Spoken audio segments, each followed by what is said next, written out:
بہترین فرمان دیا تھا، بہترین وصیت کی تھی اپنی بچی کو جو سیدۃ النساء العالمین ہے، اسی کو وصیت کی تھی۔ سورہ حجرات کی تفسیر میں نے جب پڑھا کہ بی بی کو جو رسول خدا نے وصیت کی تھی کہ سیدہ فاطمہ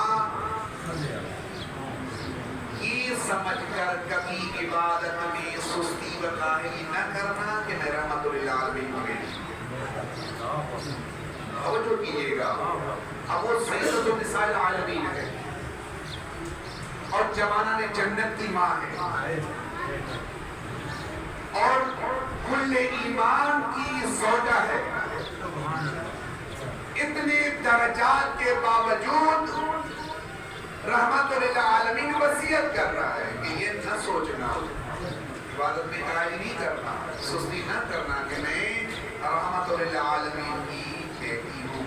اب جملہ آگے سنیے گا، آگے فرماتے ہیں اگرچہ میں اللہ کا محبوب نبی ہوں اور خاتم الانبیاء ہوں، انبیاء کا سردار ہوں، سید الانبیاء ہوں، لیکن اگر میں بھی سستی کرتا تو اللہ مجھے یہ درجہ بھی نہ دیتا۔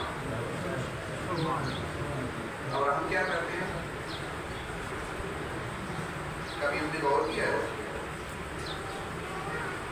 اب یہاں پر تقریباً 40-50 ماشاءاللہ مومنین موجود ہیں، ہر ایک اپنا اپنا محاسبہ خود کرے کہ ہم اللہ کی اطاعت کتنا کر رہے ہیں۔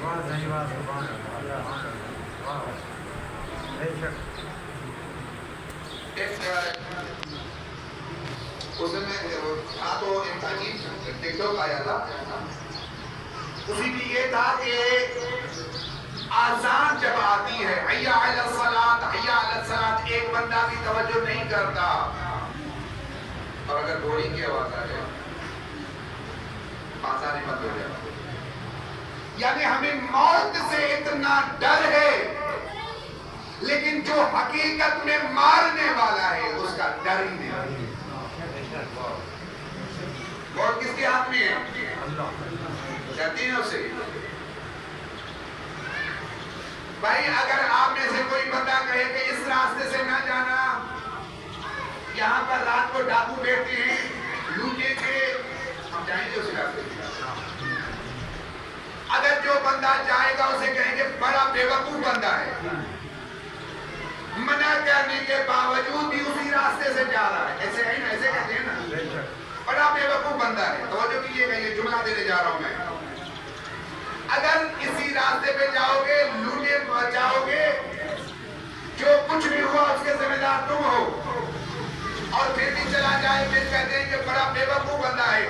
اب ایک بندہ کہہ رہا ہے اس راستے سے نہیں جانا، ڈاکو یہاں پر کھڑے ہوتے ہیں اور اللہ نے پہلے ہی بتا دیا اس راستے پر نہ چلنا، اسی راستے سے جہنم کا راستہ جاتا ہے۔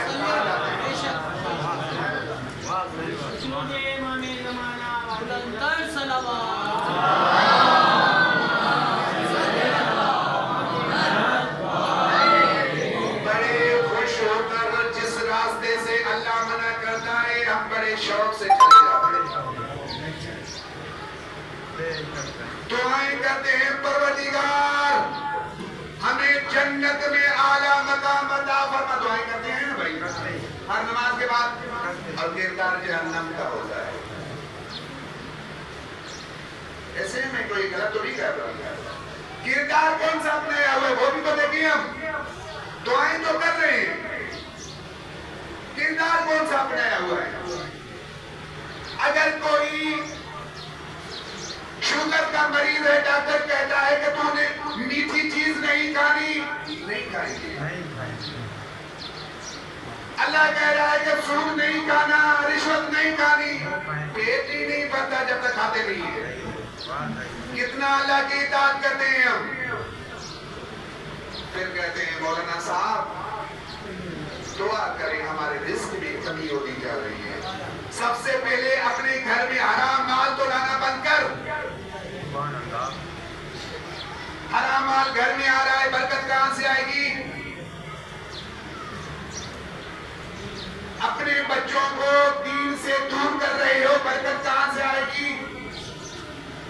اچھا آپ کیا کہتے ہیں یہ دور ایسا ہے نا، کیا کریں، حضرت موبائل تو ہماری جیب میں ہوتی ہے تقریباً، بچہ بچہ جیسے بھی اٹھتا ہے، کیونکہ میرے پاس اکثر شکایتیں آتی ہیں، میرے پاس بچے پڑھتے ہیں، اکثر شکایتیں والدین کی آتی ہے، ہمارا بچہ رات کو 2:30 بجے اٹھ کر موبائل اٹھاتا ہے اور ٹک ٹاک دیکھنا شروع کرتا ہے۔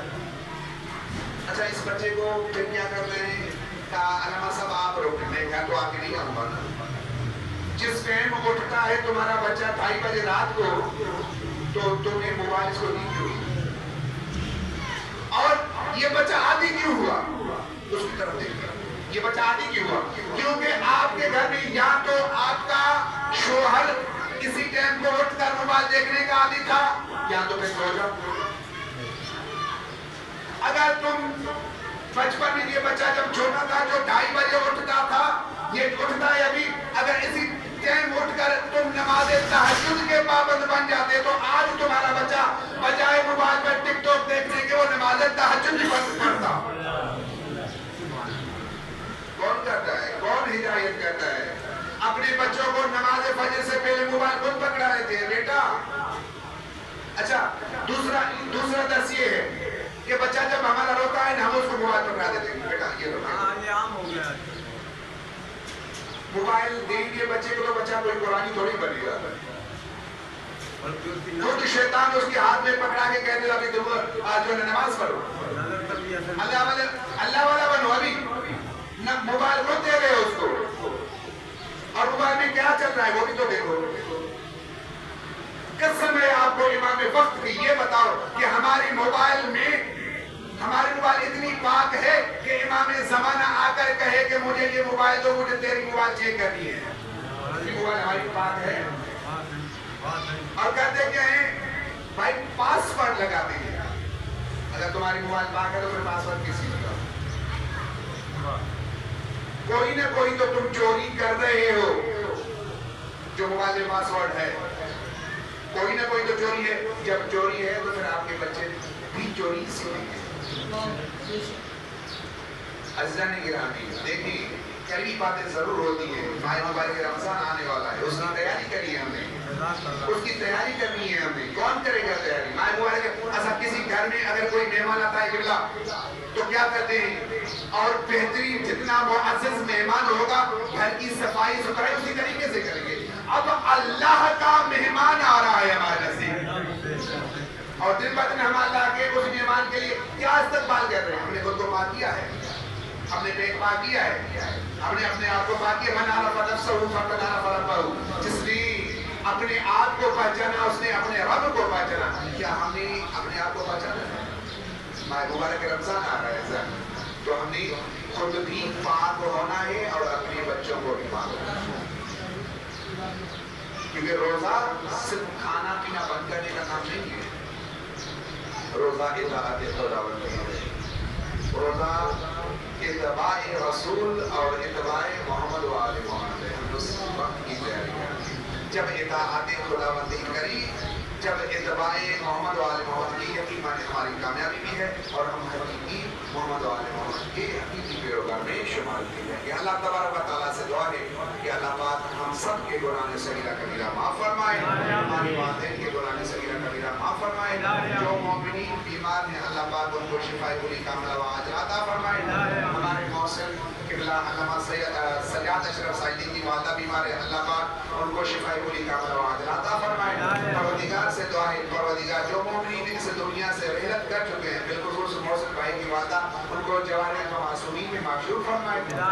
پروردگار سے دعا ہے کہ اللہ پاک ہم سب کی جو حوائج ہیں اللہ پاک تمام حاجتیں پوری فرمائے، ہم سب کی پریشانیاں دور فرمائے۔ اللہ پاک سے دعا ہے کہ یہاں پر جو مومن بیٹھے ہیں اللہ پاک ان تمام مومنین کے رزق میں برکت عطا فرمائے، توفیقات خیر میں اضافہ فرمائے۔ پروردگار سے دعا ہے کہ دشمنان علیہ السلام، دشمنان علیہ تشیع کا نصب و نابود فرمائے۔ کریم اللہ بحق محمد و آل محمد کے صدقے میں ہمارے بار میں امام کا جلد ظہور فرما، اور ہم سب کو امام زمانہ کے خاص سپاہی کی فرما۔ صلوات پڑھے محمد و آل محمد۔